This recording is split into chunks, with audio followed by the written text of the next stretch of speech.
Thank you very much. Dear leaders, your excellencies, today I want to tell you about a day that has already passed and a day that must never come. On the night of March 4th, 2022, I received one of the most terrifying reports since the beginning of a full-scale Russian invasion against Ukraine. The report was about Russian tanks firing directly at the buildings of our Ukrainian nuclear power plant, the Zaporizhzhia nuclear power plant, the largest one in Europe, 6 nuclear reactors. The Russian army stormed this facility just as brutally as any other during this war, without thinking about the consequences, possibly disastrous. This was one of the most horrifying moments of the war, when no one could know how Russian strikes on the nuclear facility would end, and everyone in Ukraine was reminded of what Chernobyl means. Now, the Zaporizhzhia nuclear power plant remains occupied by Russian forces, unfortunately, and it's at risk of a nuclear incident. This is the major source of radiation danger in Europe, possibly in the world. That's why in the peace formula I presented, the first point is about nuclear safety. In Ukraine, we know exactly what we are dealing with. And I want to thank you, the General Assembly members, for adopting a resolution in July this year on the safety of nuclear facilities in Ukraine. Most in the world understand what's at stake. The General Assembly demanded that Russian return control of the Zaporizhzhia nuclear power plant to Ukraine. Only then real nuclear security will return to Europe and the world. And now about the day that must never come. Since Russia can't defeat our people's resistance on the battlefield, Putin is looking for other ways to break the Ukrainian spirit. One of his methods is targeting our energy infrastructure. And these are deliberate Russian attacks on our power plants and the entire energy grid. As of today, Russia has destroyed all our thermal power plants and a large part of our hydroelectric capacity. This is how Putin is preparing for winter, hoping to torment millions of Ukrainians, ordinary families, women, children, ordinary towns, ordinary villages. Putin wants to leave them in the dark and cold this winter, forcing Ukraine to suffer and surrender. Just imagine, please, your country with 80% of its energy system gone, with such a destroyed part of the system. What kind of life would that be?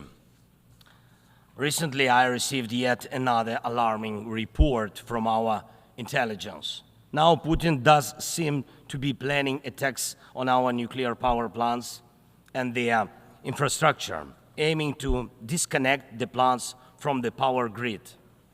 With the help of satellites, by the way, ladies and gentlemen, satellites of other countries. Russia is getting images and detailed information about the infrastructure of our nuclear power plants. But what does this really threaten? Any missile or drone strike, any critical incident in the energy system could lead to a nuclear disaster. A day like that must never come. And Moscow needs to understand this, and this depends in part on your determination to put pressure on the aggressor. These are nuclear power plants. They must be safe. Ladies and gentlemen, 2 years ago, in the fall of 2022, I proposed a comprehensive strategy to end the war and to ensure security, and I presented the peace formula at a highly inclusive political platform for world leaders, the G20 summit in Indonesia, representing billions of citizens from all parts of the globe. And it's important for us that all these people can understand us, understand that Ukraine wants to end this war more than anyone in the world. War always poses a threat to many. You all see in the media and read in reports what is happening in Ukraine because of Russia's war.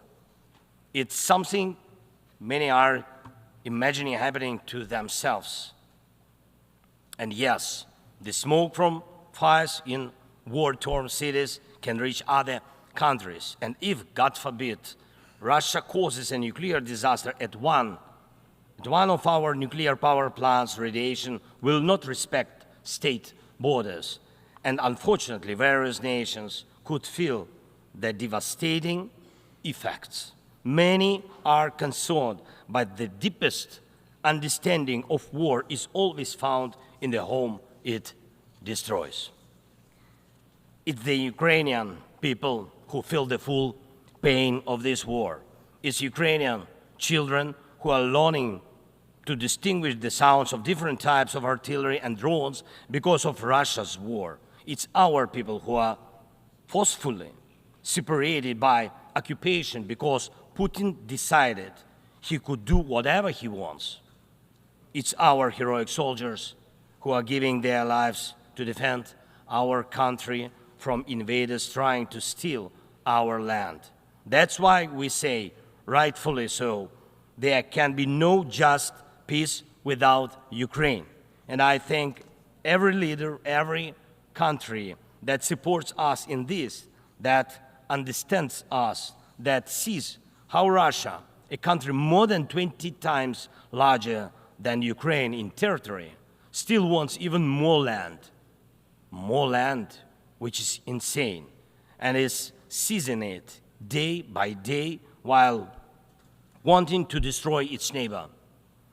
And Russia found very special bodies for that. North Korea and Iran, telling choice of friends. And now every neighbor of Russia in Europe and Central Asia feels that the war could come to them as well, and just think what kind of losses that would mean for the world. And I thank nearly 100 nations and international organizations that have supported the peace formula. It's truly a global community: Africa, Asia, Europe, Latin America, North America, the Pacific region, all united by the peace formula. And I am glad that the first peace summit was so reminding of the UN General Assembly. Everyone was equal.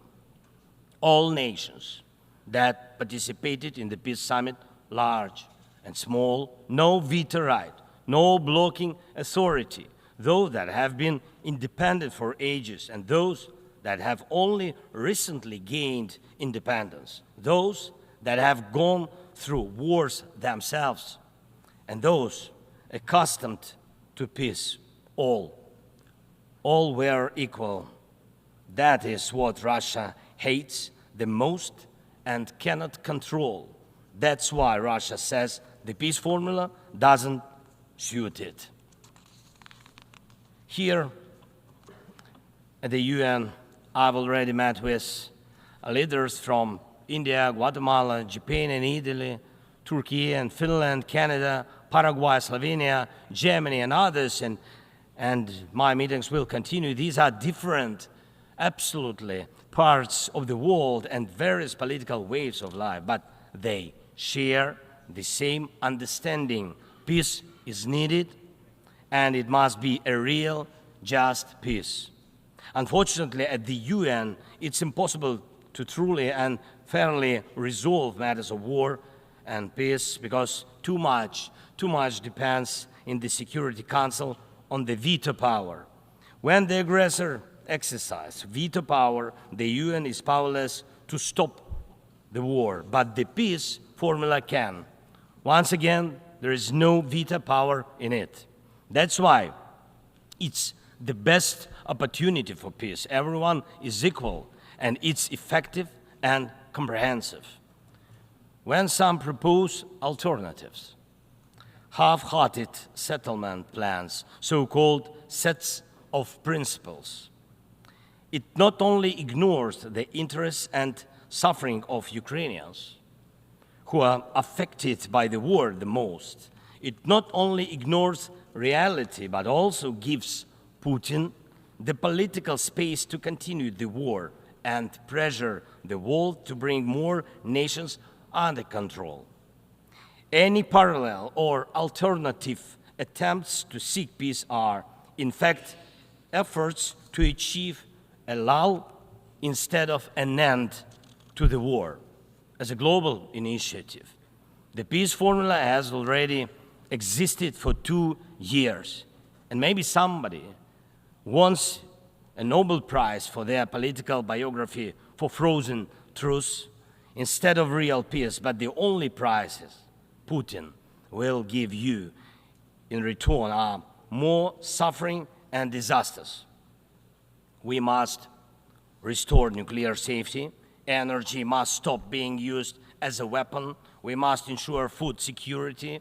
We need to bring home all our captured soldiers and civilians forcibly deported to Russia. We must uphold the UN Charter and guarantee our right, Ukraine's right to territorial integrity and sovereignty, just as we do for any other nation. We need to withdraw the Russian occupiers, which will bring an end to the hostilities in Ukraine, and we must hold those responsible for war crimes accountable. We need to prevent ecocide and stop the destruction of nature caused by the war. And we must not allow a second or third phase of this Russian invasion. And we need to make it clear the war is over. This is the peace formula. What part of this could be unacceptable to anyone who upholds the UN Charter? If someone in the world seeks alternatives to any of these points or tries to ignore any of them, it likely means they themselves want to do a part of what Putin is doing. The point they ignore reveals the desire they're hiding. And when the Chinese-Brazilian duo tries to grow into a choir of voices, with someone in Europe, with someone in Africa saying something alternative to a full and just peace, the question arises, what is the true interest? Everyone must understand you will not boost your power at Ukraine's expense. And the world has already been through colonial wars and conspiracies of great powers at the expense of those who are smaller. Every country, including China, Brazil, European nations, African nations, Middle East, all understand why this must remain in the past. And Ukrainians will never accept why anyone in the world believes that such a brutal colonial past, which suits no one today, can be imposed on Ukraine now instead of a normal, peaceful life. I want peace for my people, real peace and just peace. And I'm asking for your support from all nations of the world. We do not divide the world. I ask the same of you, do not divide the world. Be united nations. And that will bring us peace. Thank you. Slava Ukraini. On behalf of the Assembly, I wish to thank the President of Ukraine.